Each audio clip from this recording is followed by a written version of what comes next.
গল্পের master presents শেষ নিঃশ্বাসের ছায়া। শুরু হচ্ছে শেষ নিঃশ্বাসের ছায়া।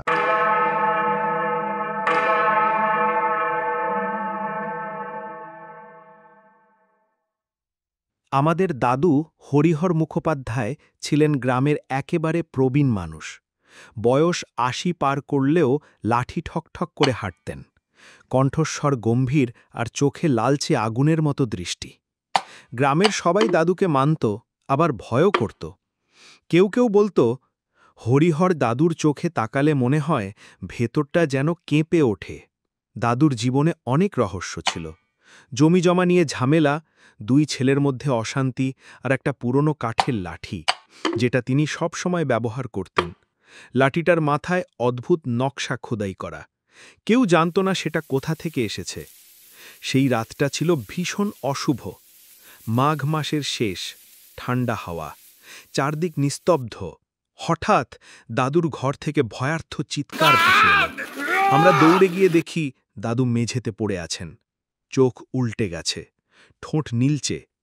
কেউ বলল সাপে কেটেছে, কেউ বলল হৃদরোগ, কিন্তু দাদুর মুখে তখনও অস্পষ্ট ফিসফিস, আমার লাঠি কেউ কেড়ে নেবে না, আমি মরিনি, আমি ফিরব। সেই ছিল দাদুর শেষ কথা।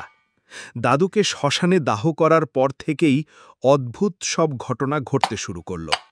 মাঝরাতে বাঁশবনের দিক থেকে লাঠি ঠক ঠক শব্দ। কারোর ঘরের দরজা নিজে থেকেই খুলে যাচ্ছে। কুকুরগুলো একসাথে হাউমাউ করে ডাকছে। আমাদের বাড়ির ছোটরা ঘুমাতে পারত না।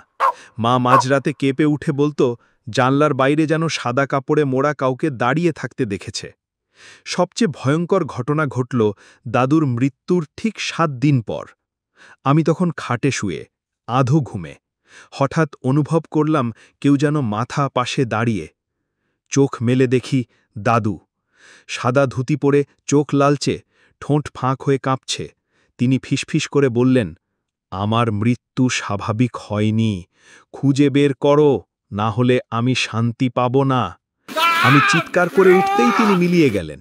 শুধু আমি নয়, গ্রামের আরও অনেকে দাদুকে দেখতে শুরু করল।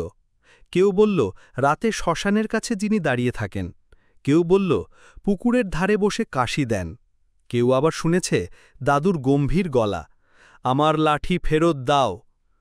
গ্রাম জুড়ে ভয়ের ছায়া নেমে এলো। সন্ধ্যার পর কেউ আর বাড়ি থেকে বেরোত না। স্কুলের ছেলেমেয়েরা কান্নাকাটি করত, কারণ বাঁশঝাড় দিয়ে গেলে লাঠির শব্দ শুনত। একদিন গ্রামের বুড়ো মাধব কাকু বললেন, তোমাদের দাদুর লাঠিটা ছিল অভিশপ্ত। শোনা যায় বহু বছর আগে এক তান্ত্রিক তাকে সেটা দিয়েছিল। বলেছিল এই লাঠি দিয়ে পরিবারকে রক্ষা করবে, কিন্তু শর্ত ছিল এটা যেন কারোর হাতে না যায়। কিন্তু দাদুর মৃত্যুর পর লাঠিটা হাওয়া হয়ে গেল। কেউ জানত না কোথায় গেছে। আমাদের মনে হতে লাগলো দাদুর অশান্ত আত্মা ওই লাঠির কারণেই ফিরে এসেছে। আমি ঠিক করলাম দাদুর মৃত্যুর রহস্য বের করব। রাতে অল্প আলোয় খাতায় সব ঘটনা লিখে রাখতাম। একদিন আচমকা শুনলাম দাদুর ছোট ছেলে, মানে আমার কাকা, ফিসফিস করে বলছে, লাঠিটা যদি আমি না নিতাম তাহলে জমি ভাগ আমার হাতে আসতো না। আমার বুক কেঁপে উঠল। মানে দাদুর মৃত্যুর পেছনে পরিবারের কারোর হাত আছে। এক অমাবস্যার রাতে আমি স্বপ্নে দেখি দাদু আমাকে ডাকছে। আমি পুকুর পাড়ে যেতেই দেখি আসলেই দাদু দাঁড়িয়ে। তার দৃষ্টি ভয়ঙ্কর। লাঠিহীন কাঁপা হাতে বললেন, আমাকে যে মেরেছে সে আমার রক্তের মানুষ, শাস্তি না হলে আমি ছাড়ব না। হঠাৎ ঝোড়ো হাওয়া উঠল, জলের মধ্যে ছায়া দেখা দিল। আমি ভয় পেয়ে অজ্ঞান হয়ে যাই। এরপর কাকার বাড়িতে একের পর এক অদ্ভুত দুর্ঘটনা ঘটতে লাগল। প্রথমে গরুগুলো হঠাৎ অসুস্থ হয়ে মারা গেল। তারপর কাকিমা রাতের বেলা দাদুকে দেখতে পেয়ে জ্ঞান হারালেন। শেষে কাকাই এক রাতে চিৎকার করে বলল, দাদু আমাকে মাফ করো। তারপর থেকে পাগলের মতো হয়ে গেল।